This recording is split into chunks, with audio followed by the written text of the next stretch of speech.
রবীন্দ্র জয়ন্তী উদযাপনের খবর জানাতে কুষ্টিয়া থেকে নাহিদ হাসান তিতাস যোগ দিচ্ছেন।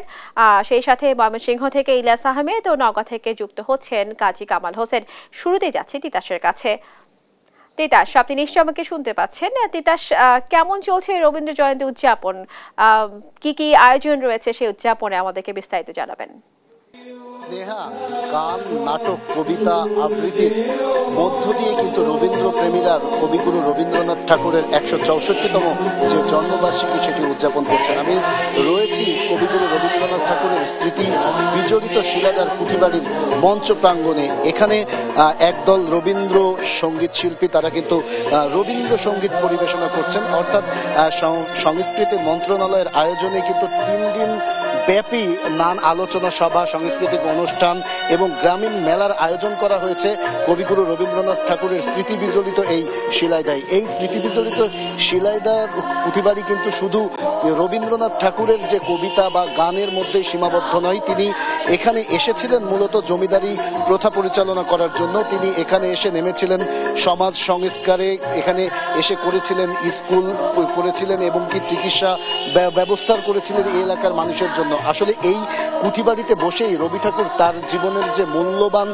গীতাঞ্জলি কাব্যগ্রন্থ, তার অধিকাংশ গ্রন্থ কিন্তু এখানে বসে লিখেছিলেন। এছাড়া আমাদের জাতীয় সঙ্গীত আমার সোনার বাংলাও কিন্তু রচিত করেছিলেন এখানে বসেই। এখানেই রবীন্দ্রনাথ যে কবি হিসেবে যার পূর্ণতা তিনি কিন্তু লাভ করেছিলেন এবং বাংলা সাহিত্যকে কিন্তু বিশ্বের বুকে তিনি শীর্ষ পর্যায়ে নিয়ে গেছিলেন। এই কবি রবীন্দ্রনাথ ঠাকুরের ১৬৪তম জন্মবার্ষিকী উপলক্ষে কিন্তু কুষ্টিয়ার শিলাইদহে ৩ দিনব্যাপী সংস্কৃতি মন্ত্রণালয়ের আয়োজনে কিন্তু এখানে সাংস্কৃতিক অনুষ্ঠান হচ্ছে। এখন আমরা একটু গানে চলে যেতে চাই।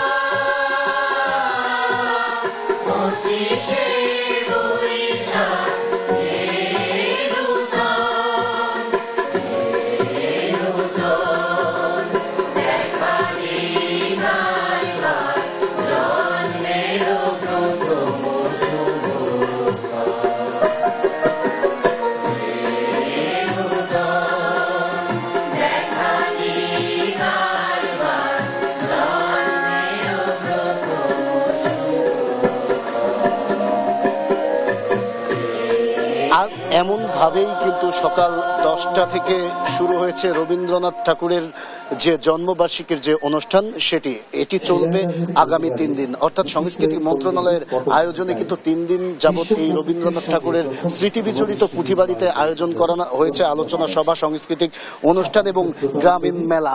এই গ্রামীণ মেলা থেকে শুরু করেই কিন্তু রবীন্দ্র প্রেমীরা এখন শিলাদার পুঁথিবাড়িতে ভিড় জমিয়েছে। রবীন্দ্রনাথ ঠাকুরের যে স্মৃতি বিজড়িত যে রেখে যাওয়া যে স্মৃতিগুলো রয়েছে সেগুলা দেখছেন এবং রবীন্দ্রনাথ ঠাকুরকে স্মরণ করছেন। বাংলা সাহিত্যের এই কালপুরুষ রবীন্দ্রনাথ ঠাকুর, বাংলা সাহিত্যের যে অবদান, তার এই অবদানের প্রতি ঋণ স্বীকার করছেন রবীন্দ্র প্রেমীরা। এই ছিল কুষ্টিয়ার রবীন্দ্রনাথ ঠাকুরের স্মৃতি বিজড়িত শিলাদার কুঠিবাড়ি থেকে আমার কাছে সর্বশেষ খবর। আমি চলে যাচ্ছি ময়মনসিংহে, সেখানে রয়েছেন সহকর্মী ইলিয়াস। ইলিয়াস,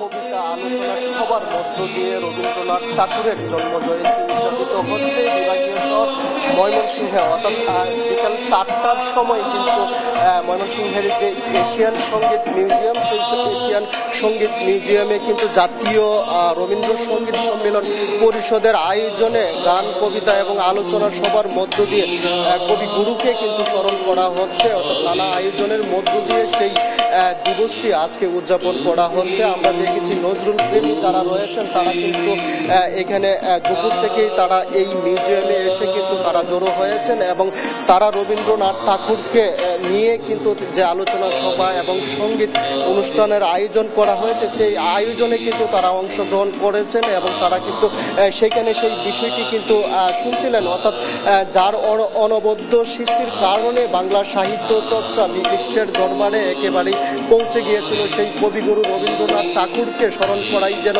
এখানকার যারা রবীন্দ্র প্রেমী রয়েছেন তারা কিন্তু সকলের চোখে মুখে মুখেই কিন্তু আনন্দ উৎসাহ কিন্তু আমরা লক্ষ্য করেছি। সেই বিষয়টি কিন্তু এখানে সঙ্গীত পরিবেশনা কিন্তু ইতিমধ্যেই শুরু হয়েছে, অর্থাৎ বিভিন্ন বিশ্ববিদ্যালয়ের শিক্ষক এবং যারা রবীন্দ্র নিয়ে চর্চা করে থাকেন তারা কিন্তু সেই সঙ্গীত পরিবেশনা করছেন। অর্থাৎ আমরা যদি একজন রবীন্দ্রকে নিয়ে যারা গবেষণা করেন একজন রয়েছেন আমাদের সঙ্গে অধ্যাপক ডক্টর মনিরুজ্জামান, জানতে চাই এই রবীন্দ্রনাথের সাহিত্য চর্চাকে আপনি কিভাবে দেখেন?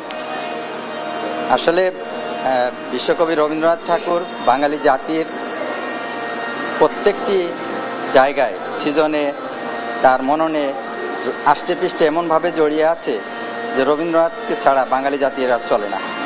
রবীন্দ্রনাথের কালজয়ী অসংখ্য প্রকাশনার মাধ্যমে, অসংখ্য লিখনির মাধ্যমে কবিতা, গদ্য, ছোট গল্প, তারপরে শিশুকোষ, ভ্রমণ, চিঠি এর মাধ্যমে তিনি বাঙালি জাতির অনুভূতিকে বিশ্বের দরবারে অনন্য উচ্চতায় তিনি স্থাপন করেছেন এবং তার এই লেখনীর মাধ্যমে আমরা আমাদের সকল সংকটে, সকল বিপদে, সকল আমরা সত্য ও ন্যায় ও নির্ভীক যাত্রায় আমরা ওনাকে পাথেয় হিসেবে, ওনার এই লেখনীকে পাথেয় হিসেবে আমরা পাই। সে কারণে আমরা প্রতি বছরই এই রবীন্দ্রনাথকে সর্বক্ষণে, শুধুই জন্মদিনে নয়, সবসময় আমরা ওনাকে স্মরণ করি।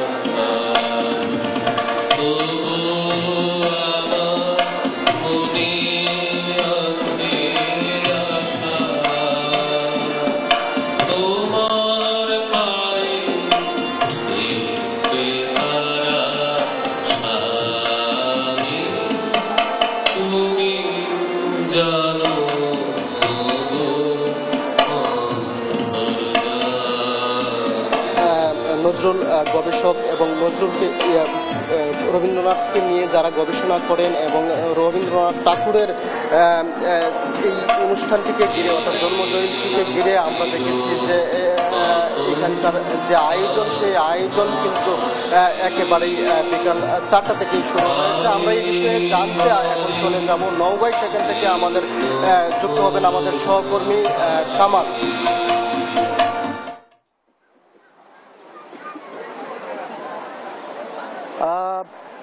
আমাদের ছোট নদী চলে বাঁকে বাঁকে, বৈশাখ মাসে তার হাঁটু জল থাকে, কিংবা তাল গাছ এক পায়ে দাঁড়িয়ে সব গাছ ছাড়িয়ে একা উঁকি মারে আকাশে, এরকম অসংখ্য কবিতা, গান, ছোট গল্প, অসংখ্য সাহিত্যকর্ম রচনা করেছেন বিশ্বকবি রবীন্দ্রনাথ ঠাকুর নওগাঁর আত্রাই উপজেলার প্রতিশরে।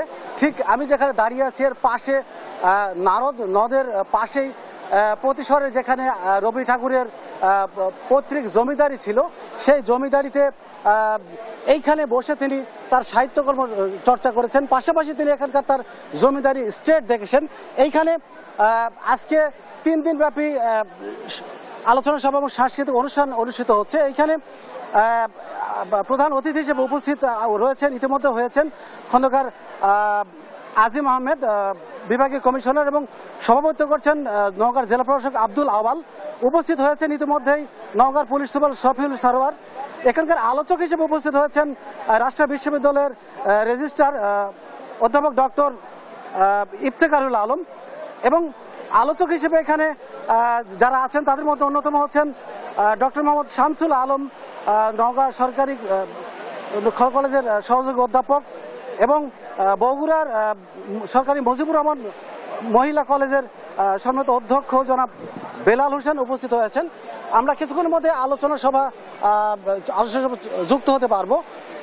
তার আগে আমি এই মুহূর্তে এখানকার যিনি আলোচক হিসেবে আছেন ডক্টর শামসুল আলম, যিনি এখানকার আলোচক হিসেবে বলছে, আমি তার কাছে জানার চেষ্টা করব যে আসলে এইবারকার যে রবীন্দ্রনাথ এবং বাংলাদেশকে নিয়ে যে আলোচনা হচ্ছে এবং এবারে যে প্রতিপাদ্য নির্ধারিত হয়েছে রবীন্দ্রনাথ এবং বাংলাদেশ, এবং এই প্রেক্ষাপটটাকে আপনি কীভাবে দেখছেন এবং নওগাঁর এই প্রতিষ্ঠানের সাথে বিশ্বকবি রবীন্দ্রনাথ ঠাকুরের সম্পর্ক কতটুকু ছিল, এই বিষয়ে যদি একটু বলতেন।